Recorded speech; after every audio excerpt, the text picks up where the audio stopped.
We are Locked On Houston Astros, and we hope that you join us for a daily Locked On Astros podcast. My name is Eric Huysman. You can find me on Twitter at Eric Talk Stros. You can find the show at Locked On Astros. Your team every day, and your team is going to a Game 7 in the ALCS. Anything can happen, and here to tell us what can happen today is Brett. Where can they find you on Twitter? They can find me at H-Town Wheelhouse on Twitter and at Stros411 on Twitter, Instagram, and Facebook. Always positive, always Stros. And always to give us the inside opinion, Clay Hensley. Where can they find you on Twitter? At C Hensley 32 on Twitter and at Clay Hensley on Instagram.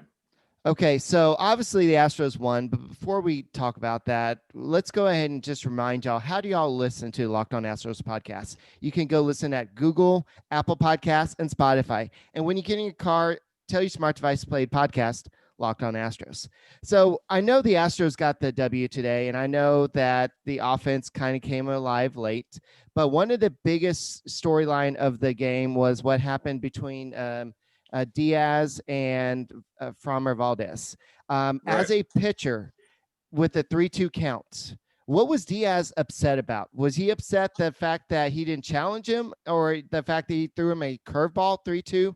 What was going on there? And Carlos Correa came in and was kind of the in-between guy. He was just trying to kind of calm things down. So as a pitcher, what are you thinking when somebody gets mad at you for that?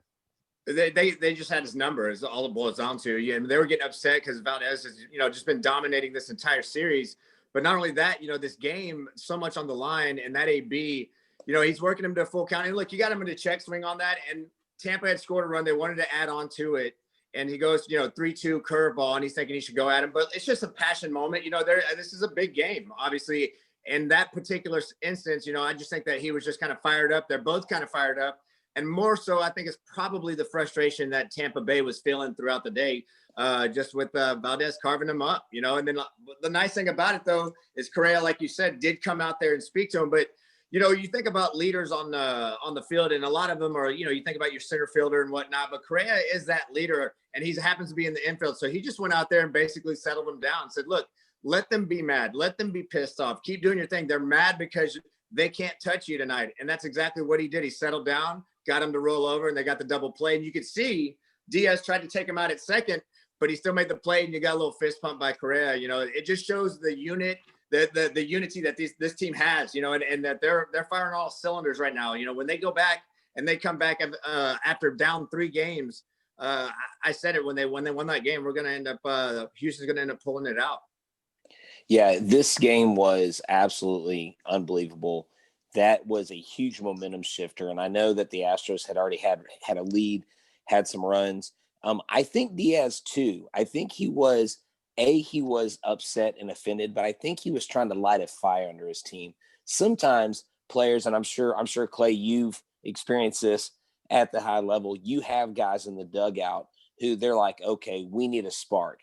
So if no one else is going to do it, I'm going to step up and I'm going to piss some people off. Like I'm going to let them know that we're still in this, because when they panned over to that Rays dugout in the 8th inning and the 9th inning, it was like, oh my gosh. I mean, you would have thought you were watching a funeral. I mean, that was a far cry from the Rays team we saw that won the first 3 games of the series. Brett Phillips with the little whiteboard and, all these things. And they were completely deflated. But Carlos Correa continues to not only be the leader of this team, but he is breaking the internet right now. He's breaking Twitter. There are literal fans that have hated him for the last 2 or 3 years. They're like, I'm finding it hard not to like the Astros. The Astros, they really got something special. This is a fun team to watch. And I'm like, no crap. We've known that for years. This team has been like that. Correa has come into his own. And Valdez, I'm sitting there thinking, you know what, guys? The Astros may be looking at their future ace right now, their future number 1 guy. Well, look, here's the thing. He's having an unbelievable postseason. Look, he's 3-1 right now with a 1.88 ERA, and he's holding the postseason opposition, to a 177 batting average. I don't think anybody really saw that coming from him. Obviously, Nope. Starting off a little bit slow. And like we were talking about earlier when he had his first start, we're talking about, look, he very well could be finishing the season in Round Rock at this time, but short season, needed some starting help, and he came in and he's done the job. And like I said, that first start when he was pounding the zone with fastballs with 2 strikes, that says a lot to me. He's not scared out there, and his composure, he's calm and collected. He hasn't been rattled. He didn't let Diaz rattle him tonight during the game.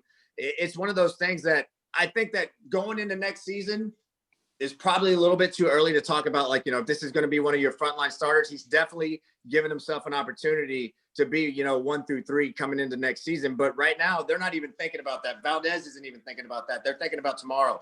Each game matters. Each pitch matters. When I was with San Francisco, we had our back against the wall against Cincinnati. We were down 2 games. We went into Cincinnati. We needed to win out. And Cincinnati at that time hadn't been swept at all at home the entire season. And we were going to go in and do that. And the amount of, I guess, camaraderie and picking each other up, never say die attitude. I'm seeing a lot of the same thing with Houston right now. And that's one thing. You can say whatever you want to about this ball club. You can say, the scandal, this and that. You're not really hearing a lot about that right now, because you can't, there's nothing that can be scandalized in terms of resiliency and the way these guys come back and play. They're not cheating. Nobody's even talking about this at this point. They're talking about, wow, you know what? They had the little bit of a black eye, for the better part of, most of the country. They wanted to kind of back whoever was going to be playing the Astros, and they've done their job. They've gone out there and they silenced them, especially in a situation like this, being the second game or the second team in postseason history to come back down 3 games is pretty special. It's something that they're probably going to take into tomorrow night. And I see him pulling out of this thing. That's why I thought that game 5 was the critical game. I thought that was a game. It was a bullpen game. It was a game that it was kind of basically a pick 'em, and anybody could have won that game, but the Astros did what it took. Yeah, it took Carlos Gray hitting a walk-off homer in the 9th inning, and George Springer hit the leadoff homer. The first time that's happened in Major League history in the playoffs. So a lot of stuff has gone right for the Astros, but let's talk a little bit about Blake Snell today. As he was being taken out, I think it was in the 5th inning, he basically said, "Oh my God, man." So as Kevin Cash was taking him out, he was like, "Oh my God, man." So he's trying to pull out a Dr. McCoy from Star Trek saying, "My God, man, you can't do this to me." Yeah. So as a pitcher, and did Kevin Cash do the right thing, or should he have left his ace in to pitch the rest of the 5th inning? Well, I mean, whether it's his ace or not, he was struggling. Going through 4 innings, he was already getting close to 100 pitches. He was at 82 pitches. About 50% of those were strikes, but not strikes necessarily for strikeouts or outs. They were out over the plate because those count as well. You have to go with your gut in a situation like that. And look, they're playing for a game to go to the next round here to win the series. You can't take a chance on letting your starter go out there and get roughed up. The Houston bats are hot. Remember, we talked about this the first couple games, Brett. I think you were gonna seriously on suicide watch because they were hitting the ball, but they were just driving them and they were outs, and you were getting concerned. We were talking about the concern that everybody was having with that, and I said, look, just stay the course. These guys are gonna fall in. The first 3 games, check this out. They got 26 hits in the first 3 games, 26 hits in the last 3 games. And how many runs? The run differential is significantly higher. That just tells you that the balls are going to fall in. Snell, perfect example tonight. Look, he was getting hit a little bit, threw a lot of pitches. Cash felt it was the right time to pull him out. I don't know if he could. If it was the 2nd inning, I could see him saying something like, worrying about it or doing your Star Trek quote there. But I think Cash made the right call, and it's just you can't give any more room once you see your starter go throwing that many pitches in that few innings. Well, I felt early on when Snell was not commanding the zone the way that Snell knows how to. I mean, we know he's an excellent pitcher. He's been one of the best pitchers in the league last couple of years. But when he was all over the place and he wasn't hitting the spots, and even though the Astros didn't even score until that big 5th inning, you knew that was what the Astros needed. They needed, because their bullpen had been taxed, and this team just needed a little something. And how about Martin Maldonado laying down probably the most perfect bunt I've seen in recent memory, and moving guys over. I mean, this guy, if the Astros can pull this out, I know he was 0 for 2 today and he's only batting 231 on the series. But if there was ever a time to award a guy an MVP of a series, Carlos Correa is probably going to get it because of the home runs, because of who he is. But Martin Maldonado considers to be in consideration for it because of what he does with his pitchers, what he does at the plate, and just the overall leadership that he provides for this team. I mean, super valuable to have him here, Martin Maldonado. Yeah, no, without a doubt. I mean, look, that's it's team unity right there playing, right? And sacrificing whatever it takes to get the runners over, and that's a perfect example. I mean, if that's a lesson that you want to teach kids that are in Little League about getting runners over and how important it is, it's not just necessarily talking about getting the guys moving them along the bases. It's about what it does to everybody in the dugout, because that changes the dynamic of that inning. Guys get fired up that he got it down. He gets the runners over. That's kind of not really expecting that from Maldonado as well. And he lays down that bunt. It's perfect. Moving Diaz to second, Gurriel goes to third, and then Springer singles up the center, and there you go. They start opening it up, and it's kind of like that's small ball, and it's, you don't see a lot of that anymore these days, especially with as much of the percentage that they're playing all the shifts and everybody on. I like to see that because you see them going for the long ball. They're hitting the jacks now. Those line drives are starting to fall in for hits. And then wait a minute, we start laying down some bunts and getting the guys over, and we do the job by scoring them. And that's just it's standard book baseball right there, and it's fun to watch. Yeah, and to go off of what y'all are kind of talking about Maldonado. Yeah, I lost my track of thought. But McCullers basically came out and said that he thinks that he is the MVP of the ALDS and the wild card round. And he said probably ALCS, just not what he's done with the bat, but what he's done as a team leader. He's just imagine yesterday set a record for the most rookie pitchers in a postseason game with 8. And for Maldonado to come out there and basically tell Dusty Baker, no, leave Zach Greinke in. Zach Greinke can get the job done. So a lot of people really think that this guy is a good piece of the puzzle, and I'm glad the Astros went out there to get him. But anything he can offer offensively, that's fine. He bats ninth. You're not looking for the offense with him, but you're looking for the team leadership. And I think that for the pitching, I think that Maldonado is the team MVP, but definitely with the hitting and the defense, you got to look at Carlos Correa. But this team has forced a Game 7. What's better than a Game 7? I guess maybe you could say eating a Built Bar or something like that, maybe kind of better than a Game 7. Well, I don't know if. Okay, so no, let's phrase it this way. You're choking up. He's like, Game 7's way better. I was going to say that. No, here's the deal. You're going to definitely have to chop this up. A Built Bar is the Game 7 of protein bars. A Built Bar is not just a Game 7 of protein bars. It is the Game 7 victory of protein bars. Because, see, there's a lot of other protein bars, pretenders, paper champs, like the Yankees, who haven't won in over a decade. And who stopped them? The Astros. That's right, because the Astros are the Built Bar of the protein bar world. And so let's look at this. Built Bar has caramel brownie, cookies and cream, lemon almond cheesecake, carrot cake, apple almond crisp. And one of my favorite flavors is cookies and cream. And I actually had one today. I needed a snack. I got 17 grams of protein, only 130 calories, 4 grams of sugar, and 4 net carbs, because it's a candy bar that's disguised as a protein bar, that's disguised as a candy bar. It's amazing. I love it. And right now, if you order right now, while supplies last, they give you a free cooler, a little pouch to put your Built Bar in. We chill them in our fridge. We love them. I can't wait for my new box to come in. Go to BuiltBar.com, use your promo code Locked On, and you'll get 20% off your next order. Use a promo code Locked On for 20% off at BuiltBar.com. And they say, isn't that one of those bars that, like, if you eat any other bar, you kind of feel like you're down by 3, but then you know what? You grab a Built Bar, and then you all of a sudden you're even and you're up. Yeah, I heard about that. There you go. There you go. That's what you're supposed to do.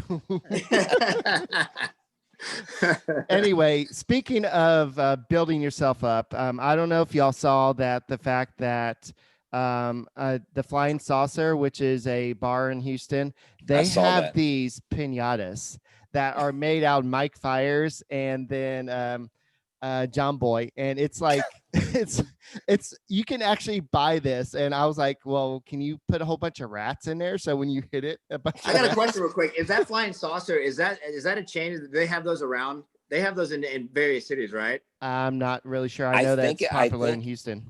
I think Flying Saucer. I thought it was a Houston franchise. Okay. Because of the whole I feel like Astros thing. I've seen those around, and I wasn't sure. I know I've seen it in Houston, but I just have a story for when we were in Memphis, and it was at a place. I'm pretty sure it was called the Flying Saucer, but okay. I'll save that for another time. Oh, that could have been like a pizza joint, like a Flying Saucer with. No, this one. So this was a big restaurant type bar, and it had like. We were there after a game playing the Memphis Redbirds, and they had dartboards on the other side of the building. And, we're sitting there having a couple cocktails, and the bartender and the owner came over, and we were talking about, like, I guarantee you $100 I could throw it and hit that dartboard. And then there's no chance. I mean, it was like 40 yards away. There's all these fans. Anyway, we grabbed, the owner grabs everybody, stops everything, hands me a dart, and I just wing it. And it goes like over the top side of the fans. And all of a sudden you hear thunk. And everybody's like, ah! we hit it. I'm pretty sure it was like one of those moments that stuck out because it was a flying saucer. Yeah, it would never happen again. It was pure luck. But that's awesome. Yeah, that place is fun. Yeah, looking at what Dusty Baker said after a game, he says, you got to love this team. Well, some people hate this team, but you got to respect this team. And we're seeing a lot. We're seeing baseball Twitter like flipping out. They're like, oh, I think you mentioned it, Clay, that people want to like the Astros, but because of what happened in 2017, they can't. They've just got this big wall in front of them. And it's just like, no matter how likable this team is. And I think this team will be a lot more likable if Alex Bregman would get his mojo back. But I don't know if Austin Powers has it or what, but something's going on with this guy. So, but overall, do you think the Astros have enough to win a Game 7 versus the Rays versus the Game 7 legend, Charlie freaking Morton? And thank you for the memories in 2017, but this is 2020. Whatever happens tomorrow, Charlie freaking Morton, I'll still buy you beer if I see you at the Flying Saucer. I can't even talk. He's got that dirty sinker. Look, like we said, when they came back, and then you got Correa walking them off, and like all those hits that we were talking about that weren't falling in or falling in, they have all the momentum in the world. And it's one of those things that like you think about. They have a chance to really make some more history here, and this is the ball club that can do it. Do I think they can win tomorrow? Absolutely. These guys are working as a unit. You can talk about, like you said, 2017, all you want to, and that was a lot of chatter out there in the media. When they made it to the postseason, but they've silenced the critics. There's nothing that can be disputed at this point. And like coming in, making a historic night, being down 3 games and forcing a Game 7. I think everybody's kind of pretty much shut up for the most part. And what can you say about the ball club? They're resilient. They're playing hard. They get putting their head down. And I like the fact that they're doing it not with a lot of chatter. They're not kind of doing this whole, like we were talking about the last couple weeks about the way the game has changed, and just the talking back and forth. They're jabbing. They're like, hey, they're not going to get pushed around, but they're going out there and they're keeping their head down. They're doing their job because they know that they have a little bit of that stain, and they're just going out there and winning ball games, man. They're playing good baseball, sound baseball. It's fun to watch. And I think too, what we notice is a change in mindset a little bit. I know that we kind of hinted at it a little bit, but for like someone like Zach Greinke to say for the first time since he's been in Houston, he felt like they trusted him to stay in the game. Apparently he didn't feel like Hinch trusted his stuff late in games, obviously. And 2019 still looms large on that chance to win the World Series. But not only that, but now you have James Click, you have Dusty Baker, 2 completely different minds in the front office, a completely different mind at the manager spot. And who better to come in and say, look, guys, just go out there and play your game. Like, don't listen to them. Like, don't give them what they want. They're going to ask you these stupid questions at the end of games. Don't buy into it. And Carlos Correa, I saw several people make comments about Carlos Correa's post-game interview, and he wasn't arrogant. He wasn't cocky. He literally said, the last thing he said was, but we got a lot of work to do tomorrow. We still got to win. Like, he didn't go, oh, we got this. We're going to take it. We're in control. He said all the right things. Dusty Baker even said after the game, he said, we're turning a lot of people into baseball fans. There's a lot of people watching. I'm watching these morning shows, right before I go to school, and they're like, well, the Astros are turning heads, and the Astros are, surprising a lot of people, and they're taking notice. And, here's the thing. This is in spite of Alex Bregman right now looks lost at the plate. I know he's not lost. He's been barreling the ball up, but he just looked frustrated and confused. But that's what a team sport is all about. That's what baseball is all about, is that when one guy is down, the other guys pick him up. And how many people criticize Baker putting in Aledmus Diaz to hit today? And he went 2 for 3. He was a big part of the momentum shifting in the favor of the Astros after the 1-0 lead by the Rays. So they're making all the right moves. This seems to be like a thing of destiny. We beat a former teammate in Mike Fiers in the Athletics. We beat a former teammate, Marmon Gonzalez, in the Twins. Now we may possibly, if we can get Game 7, beat another former teammate of the 2017 World Series championship team. I think it just lines up perfectly. Eric, I thought they were going to get to 10 runs today. I was like, man, Eric, dude, Clay, Eric came in hot, man. Like he was almost dropping S-bombs on air. He was tweeting out poop emojis. He's like, this isn't me. And I'm like, no, dude, I'm here for Eric. I want to see some S-bombs on Twitter. I'm all for it. But the bottom line is this. I said 10-1 today, by the way. You kind of dropped that off. So okay, my bad. Well, here's the thing. Bottom line is this. I think the Astros come out on top. I think it's going to be a grind. I know they were up 7-4, but at the end of the game, I felt like it was like we were down by 3, just because what the Rays are capable of. And that's where the Astros had the advantage, is they know who their opponent is. I think when you know your enemy, you are a better team and you're better competitively in the end. And so I think they have the upper hand. I think the Astros go out, and I don't know, we may do predictions towards the end, but I definitely think we get Game 7. Yeah. No, I think you're correct in that assumption and analysis in terms of getting Game 7. They have all the momentum right now. When you talk about Dusty Baker and that front office, the changes that were made, and it was interesting to see what was going to happen, because making that big of a change, changing the brass, that some of that stuff takes years for it to kind of roll down. But they made the right decision with Dusty Baker. He's a player's manager. Okay. Now, if there's anybody out there that could have come in and showed a very, very capable ball club, because call it what you want to, in 2017, you still got to put the bat on the ball. You still got to go out there and throw strikes. Bottom line. And then the reality of anything, it's just like the essence of sports. There's always somebody's trying to gain an edge. It's been like that since the Greek games started, and it's always about getting an edge. Unfortunately, with Houston, they just got caught with their hand in the cookie jar.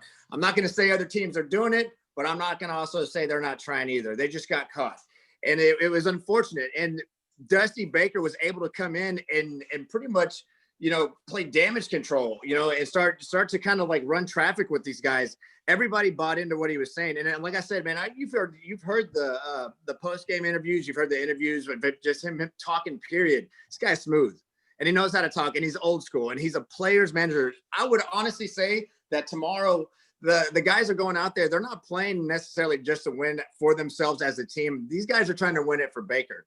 And when you have a manager that's like that, when you got a skipper that's up there and you want to go to war with them, and he's going to go to war for you in the media, with the front office, stick with you during the game like he did with Greinke, which was an old school move. You don't see that a lot these days.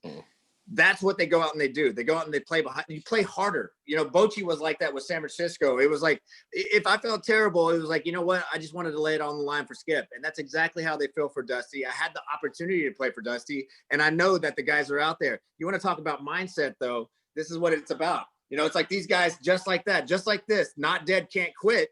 That's exactly what they're doing here in Houston. And they're showing everybody right now that they do have that fight in them. They have that mindset that means to be a world champion, black eye or not.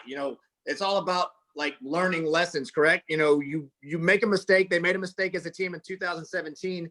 They had to put their head down, pick themselves back up, and they're showing the nation right now that, hey, that wasn't a fluke. We have a team that's resilient. We have a team that's young, and we got some big league guys out there that are controlling the ball club. Bregman, you talk about this.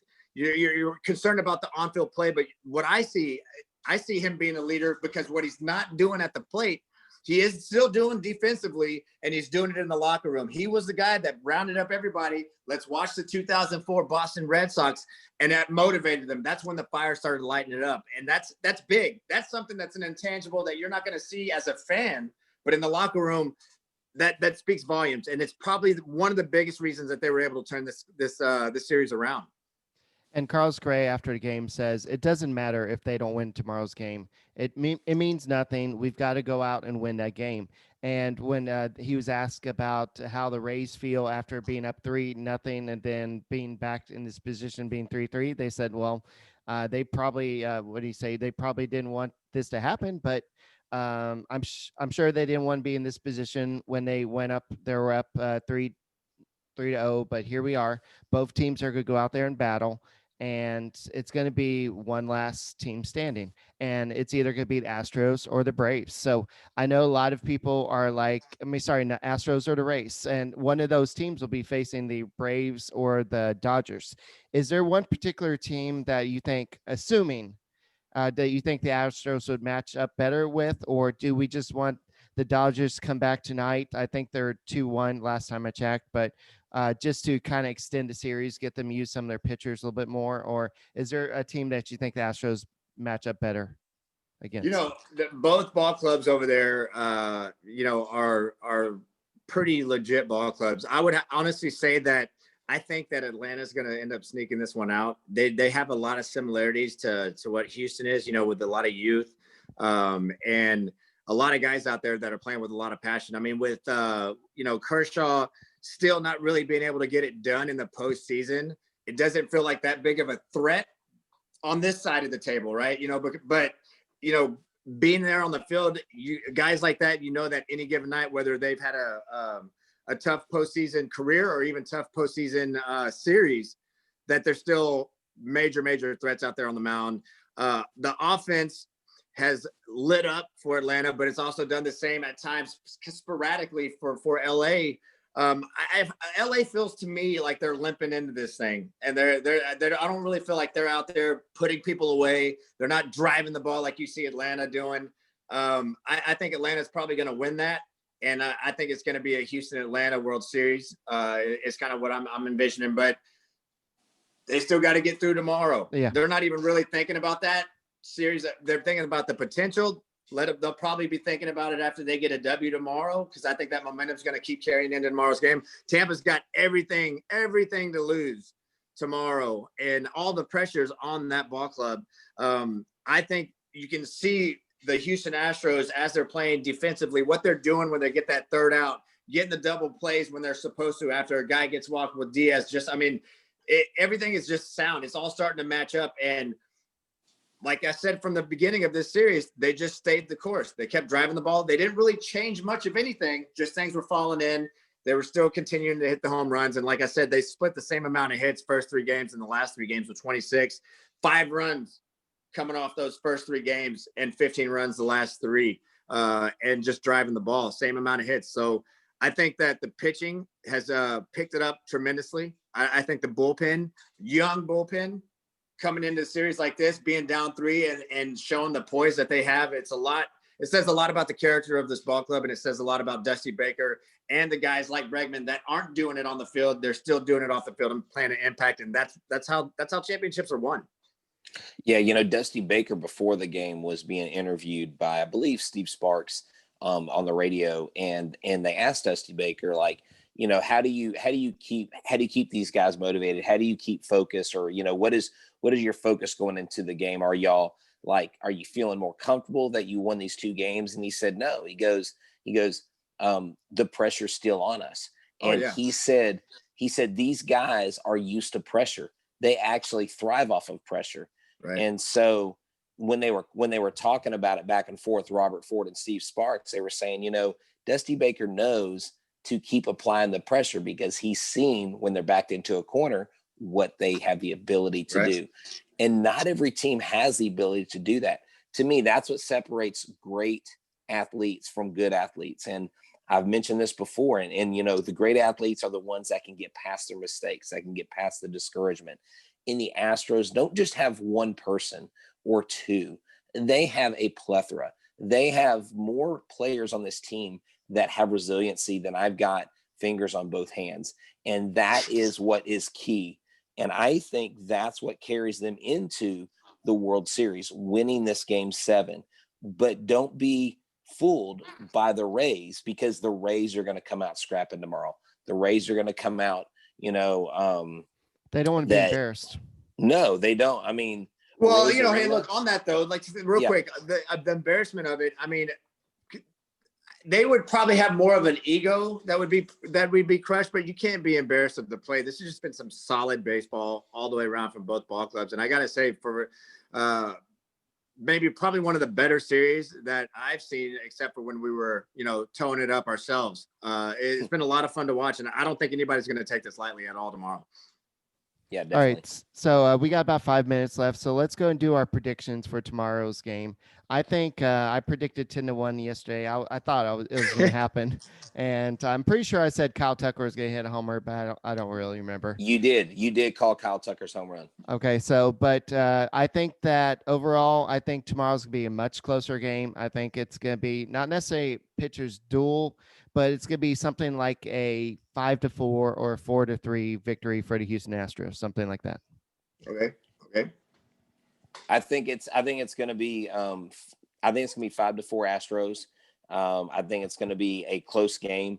I think that the Rays probably score first again, like they did today, and then the Astros just come back and battle with these pitchers, and you get guys in the lineup, you know, hitters 6 on down, you know, you get Tucker. I really, you know, I want to see Gurriel get a hit in this series. I mean, not in this series, in this game. I think that would be huge. I think it would be huge if Bregman and Gurriel both were able to kind of get off the schneid from going 0 for today. And so I see a 5-4 win, but I feel like the 5-4 win tomorrow is going to feel more solid. Like we're going to have more confidence, because the Rays just aren't going to be able to finish things off. They may score early, then later on, I think we shut them down, because the pitchers are going to be balls to the wall tomorrow. So I'm saying 5-4 Astros. They're going to their second World Series in actually their third World Series in 4 years. I think it's going to be a hit parade tomorrow. That's my personal opinion. And I think the guy that's going to be your breakout guy is the guy we're talking about right now. I think Bregman's going to go out there. I think he's going to get a few knocks. I think he's going to hit a home run to left field. He's going to get that short porch, that line drive that he likes to do. And I think that he's going to be the one that he's my pick to click for sure at the dish. And I think it's going to be some runs scored. I think everybody's going to go out there. I think they're going to be trying to ambush early. Got to get some runs on the board and try to get ahead. And I see the Astros, it's going to be a 7-3 victory. Okay. Houston. So as long as it's not a game 5 in the World Series of 2017. That was stressful. But the back and forth thing when it's high scoring game. But yeah, the Astros, they have the momentum on their side, and they have Lance McCullers, who's been there. He's done this before, but so is Charlie freaking Morton. So this is going to be who does it better tomorrow. And I think that, do you think that they bring in Zach Greinke at the end of the game? Hey, tomorrow it's all hands on deck. Right. That's just the way it is. As everybody walks into the locker room tomorrow, that's on that pitching even staff, Cy Snead. Everybody's going to be all hands on deck. This is what you play for. This is what, if you're going to go and you're going to blow out, this is where you blow out. Right. And you worry about the series after that, because there may not be one. But they have a lot riding on this. I don't think they're really thinking about anything other than going out there and stomping out Tampa Bay. And Tampa Bay's thinking the same thing. Like I said, hit parade tomorrow. All right. So that's all we got for tonight's Locked On Astros podcast. Clay, where can you find you on Twitter? And the sign behind you? Hensley 32 on Twitter and at Clay Hensley on Instagram. All right, cool. So we're all predicting Astros go and get the win tomorrow. Hopefully, it's going to be an exciting game. It's probably going to be a stressful game, so make sure you have some friends there to kind of cry on their shoulders when things don't go well. But this is what the Astros are here for. You're here for a Game 7, and then them go on to the World Series, hopefully, but one day at a time, and that's tomorrow. So don't forget to go check out the Locked On Rays podcast and see what they're saying about the Astros. I'm sure they're saying great things about us right about now. And basically, Framber Valdez, Carlos Correa told Framber Valdez, don't worry about being a bigger man out there. Just go out there and get the W. And that's what Framber Valdez did. He had 9 strikeouts tonight. He relied a lot on curveball. And I think that's what you need to beat the Rays. So that's all we got for tonight's Locked On Astros podcast. And we'll talk to you tomorrow.